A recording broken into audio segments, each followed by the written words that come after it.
الحمدللہ رب العالمین والصلاة والسلام علی سید المرسلین اما بعد فاعوذ باللہ من الشیطان الرجیم بسم اللہ الرحمن الرحیم۔ عروہ بن مغیرہ بن شعیبہ سے روایت ہے کہ وہ فرماتے ہیں کہ رسول اللہ صلی اللہ علیہ وآلہ وسلم اور میں ایک سفر میں پیچھے رہ گئے تھے۔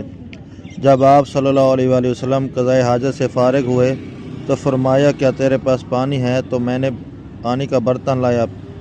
بس آپ صلی اللہ علیہ وآلہ وسلم نے اپنی دونوں ہتھیلیاں اور اپنے چہرے مبارک کو دھویا۔ پھر آپ صلی اللہ علیہ وآلہ وسلم نے کلائیوں کو دھونے کا ارادہ فرمایا۔ جبے کے آستین تنگ ہونے کی وجہ سے آپ صلی اللہ علیہ وآلہ وسلم نے اپنے ہاتھوں کو جبے کے نیچے سے نکالا اور جبے کو اپنے کندھوں پر ڈال دیا اور دونوں کلائیوں کو دھویا اور اپنی پیشانی اور امامہ اور موزوں پر مسح فرمایا۔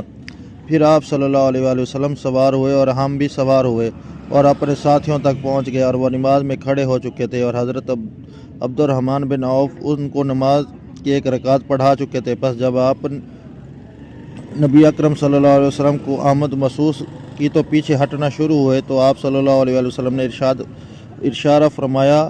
انہوں نے صحابہ کرام کو نماز پڑھائی۔ جب انہوں نے سلام پھیرا تو نبی اکرم صلی اللہ علیہ وآلہ وسلم کھڑے ہوئے اور میں بھی کھڑا ہوا اور ہم نے اپنی فوت شدہ رکعت مکمل کی۔